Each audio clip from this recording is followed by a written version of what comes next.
ulit, di ka ba nagsasawa dyan mahabang paliwanagan?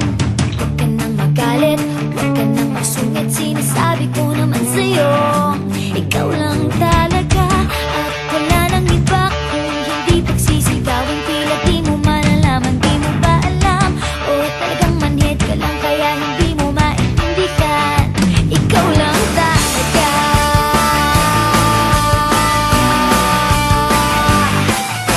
Alam ko makulit ako, iyon yung nakikita mo, pero di mo ba alam sa ilang ako naging seryoso?